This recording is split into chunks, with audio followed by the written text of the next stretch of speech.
Morning, people. I do have a second video planned when it reaches daylight, because I'll be going over a rather nice book that I found for charity for about 50p.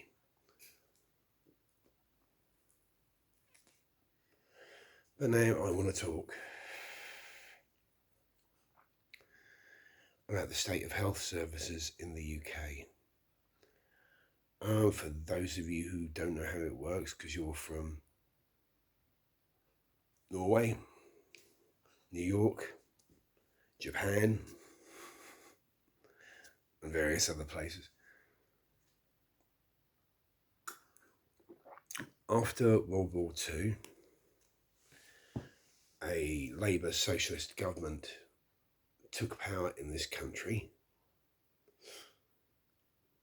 and formed the National Health Service. The idea of which was, regardless of income, you got free healthcare. Dentistry, medical stuff, free. Actually, free. Okay, there's this thing called prescriptions, whereas if you want medicine from the doctor, you have to pay for that if you work. But if you're claiming benefits, you do not have to pay for your medicine either. Although they're probably trying to change that.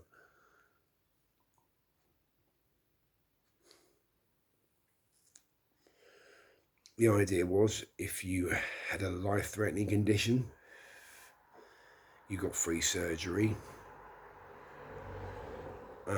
For anything that was non-cosmetic, dentistry-wise, you got it free.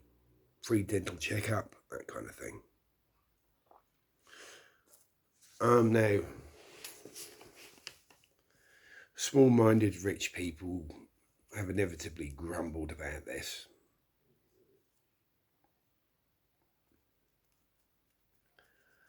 I mean, right, you run a factory in a place that doesn't have free healthcare and you're paying minimum wage. I bet your sickness is going through the roof, isn't it? Because if there is no free healthcare and these people are on the lowest of the low, they are going to put off health issues and instead spend it on probably something unhealthy or food for their family or something like that. Whereas if they have access to free healthcare, that's all their head bare. You're in a system where there is ostensibly free healthcare. The guy who constantly takes time off with a problem with his back but hasn't been to the doctors about it, well, sack him. He's not taking advantage of free healthcare, is he?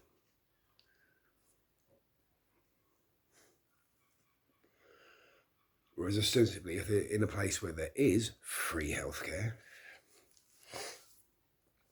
oh, I got a twinge in my back. Well, go to the doctors, man. You get it checked out for free. And then he finds out he needs major surgery. Well, guess what? He doesn't have to pay for it. And best case scenario, he gets his back sorted. You get a productive worker back. Which is why I don't understand that for the past 3 decades, successive governments have been crippling the National Health Service in this country. They've allowed a huge level of management to come in who usually are more used to running things in the commercial sector.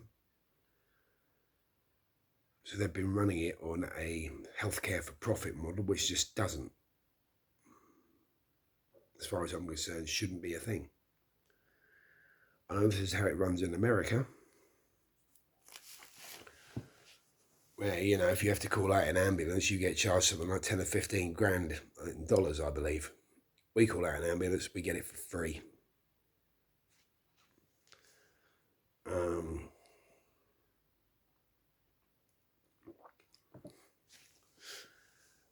Many years ago, when I worked in a steel yard, stockholders, I was working bare-armed in the summer. I cut some steel strapping, it pinged off and caught me right there. You could see all the gristle. It was quite interesting, actually. So I had to go and have that stitched up, and that was free. Unfortunately, with the state of the NHS, I haven't been to a dentist's in over a decade. My bottom teeth ain't looking very good because I smoke, I drink red wine, and I drink coffee. There isn't a lot I can do about that, because trying to find an NHS dentist in an urban area, well, needle in a haystack.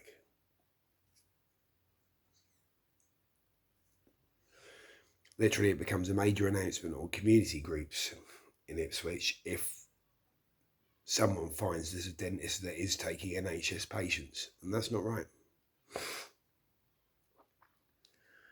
Theresa May, one of our former prime ministers,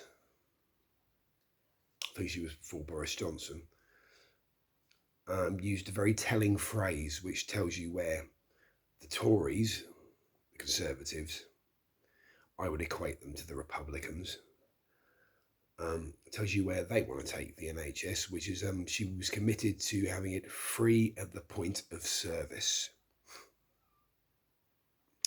Interesting phrase.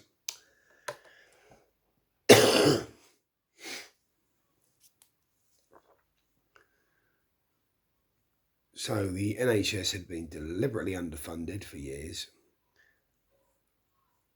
Most of its subsidiary services had been sold off to private contractors, be it catering, be it cleaning, you know, as much as they could just snip away and sell to private services. I believe even things like certain blood tests and analysis is now private.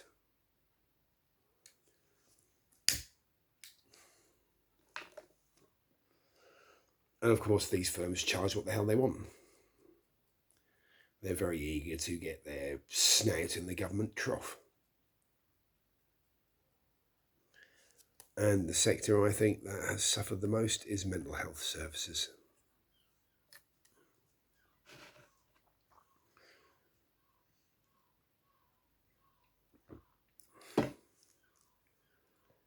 Which, when COVID hit big time, it wasn't just people's physical health that suffered, it was their mental health too. So you had a chronically underfunded NHS, and its mental health services were chronically underfunded, staff under huge amounts of pressure.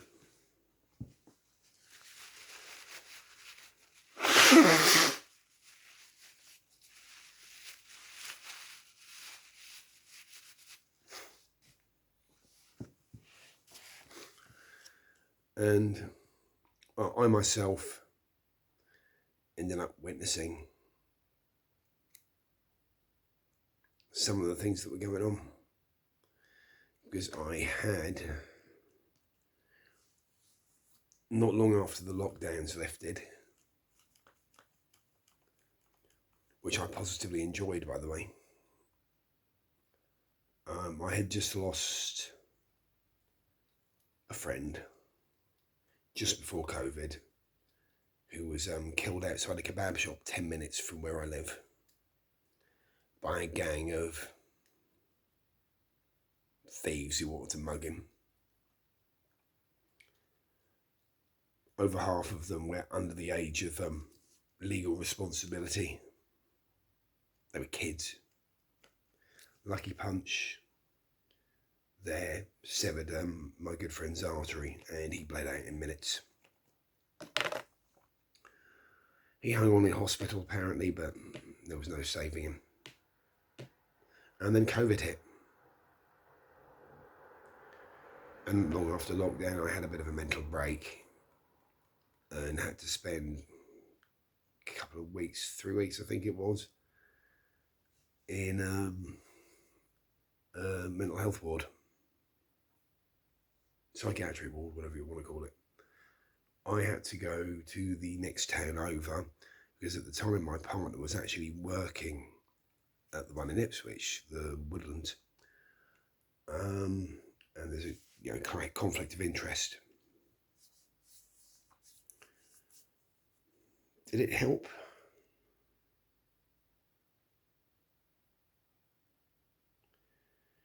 I think it helped me to the extent as I got an inside view of the state of the NHS.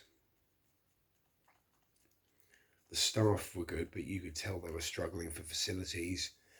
And basically, no one really wanted to help.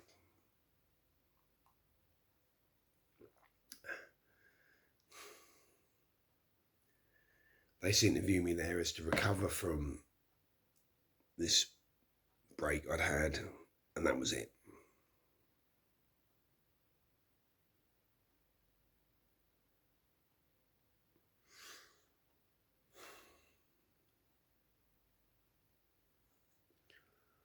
What probably didn't help me, and I read an article on this in an official medical online journal, is that many, many years ago, we're talking nearly 30, 23, 24 years ago, before I even met Michelle, I had a very big mental breakdown that involved illicit substances, 2 toxic relationships at the same time.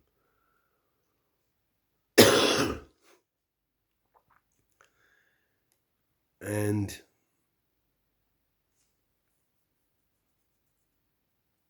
for the court, I got sent to a very arrogant, in my opinion, bored psychologist who had to assess me for the court. And back then, and apparently this is beginning to change, but it's still the case, anybody they couldn't be bothered to analyse that much would get lumped in with borderline personality disorder.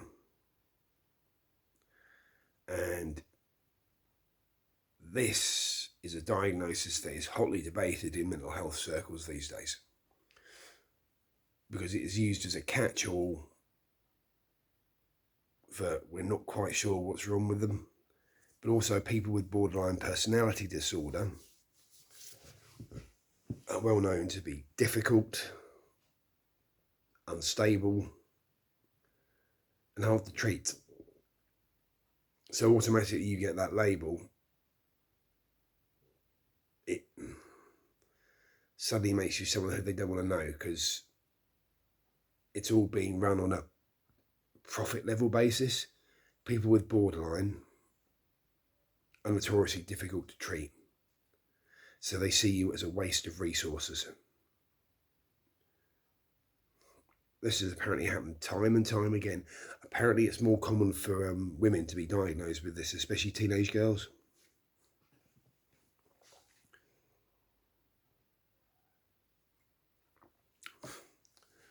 During the article, I read one case where I think she was 16, 17 years old. She was literally strangling herself in front of staff, and one of them just turned around and said, leave her. She'll pass out long before she dies.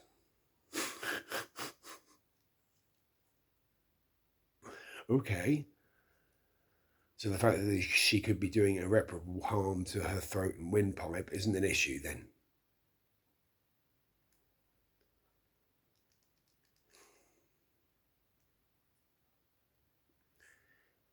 I mean, through my local doctor's surgery, I have monthly appointments with a psychiatric nurse.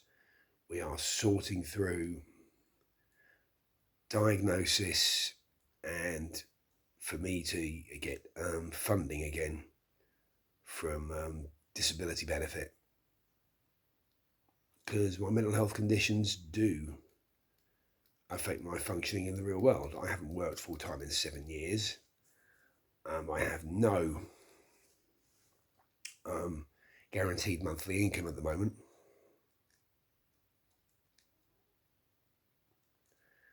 I haven't had a gardening job in a couple of weeks. I mean, I'm not pushing it out there, it's just opportunity. I think one of the reasons is that those who do actually care and understand about my conditions tend not to be people who have a lot of money.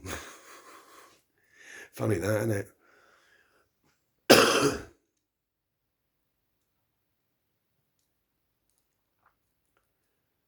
And of course, everybody is tight for money in these times, apparently. But then again, I go and walk down the waterfront, and there's all these massively expensive yachts and people spending money on massively expensive coffees and food, and I think there's money out there.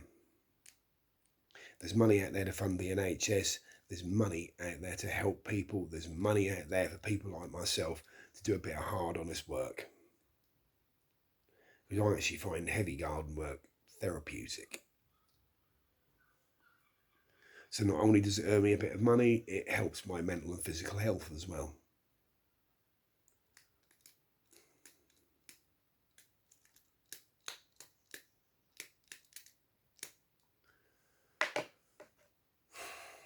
But apparently, this doesn't occur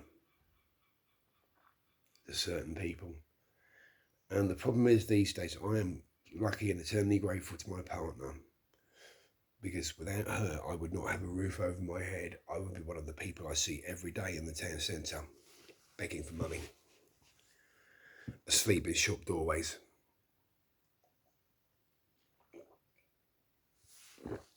Because these people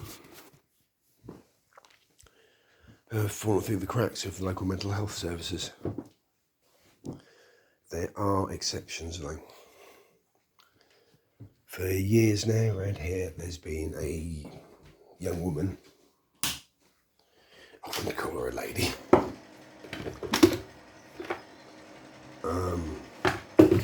who is very well known. She is addicted to lighter gas. If she was no longer around and had found somewhere to crash, you could tell where she'd been, because there'd ought to be a shitty blanket and 2 or 3 butane gas aerosols left lying on the floor. And over the years, I saw her degrade to the extent that she could hardly stand up and would basically rant and shout and swear at people who couldn't give her any money. And I fully expected her to be found dead somewhere locally. I didn't see her for a while, and it seems as though the system has actually worked for her. She now has a registered carer, and the last time I saw her, she was looking very healthy in comparison, and was riding a push bike with her carer through the town centre. Her complexion looked totally different. She seemed to be able to form coherent sentences. She was looking around herself instead of the blank stare into nothing. And I thought, wow, that is really good.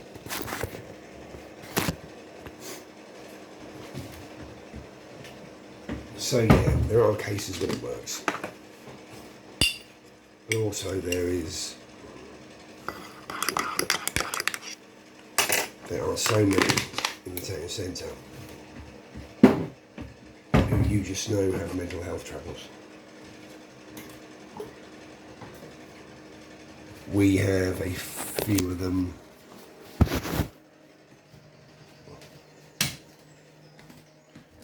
who have been known to cause trouble at the Ipswich Community Hub, where I still hang out. and do favours for. Because I believe it's a worthwhile goal, what they do. I forgot the tobacco.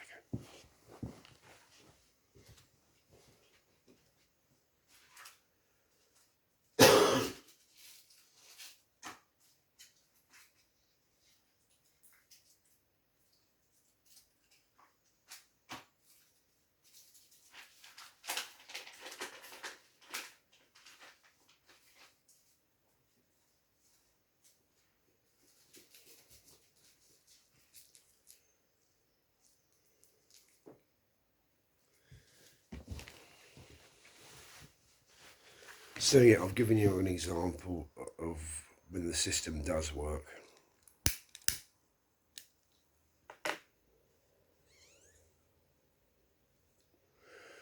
And from one of the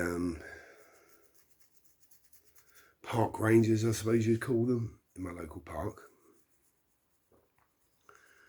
I had an example when it doesn't. There's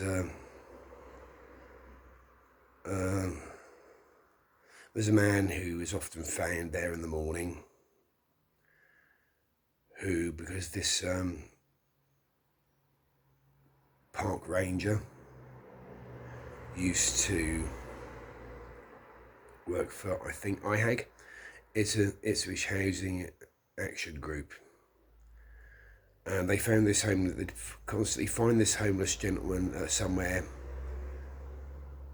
you know, in a housing association or bed and breakfast, and he would trash the place and invite ladies of the night back there, abuse other residents, and generally get the police called on him. And eventually they gave up helping him. There are those beyond help. But there are so many out there.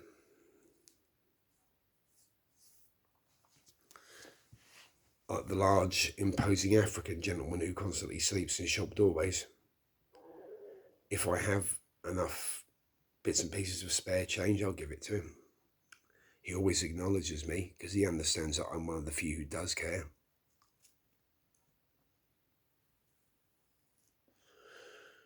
And you will see him laying there in an empty shop doorway, just staring into nothing with an absolute look of despair on his face.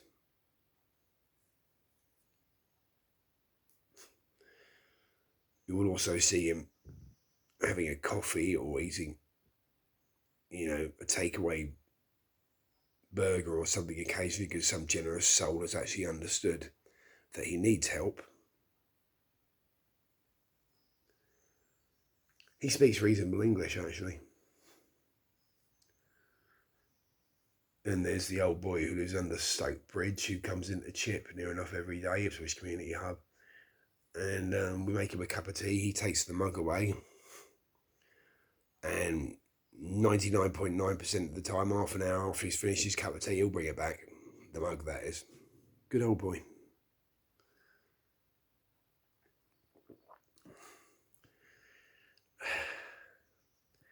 And what do our local councils in the UK do about it?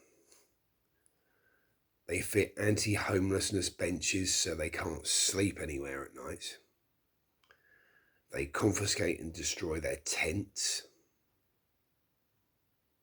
They give them train tickets to another town to shift the problem onto someone else.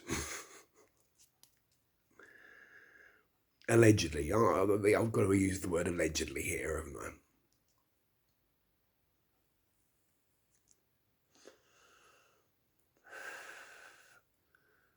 But so many of them could be like the young lady I mentioned earlier if they were given the help they needed. Not all of them. I admit there will be those who are beyond help. There always will be.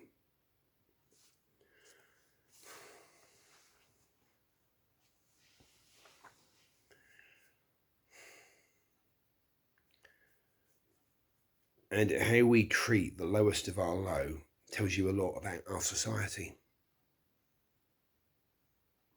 Think on that one. Anyways, I think that's all I need to say on that subject.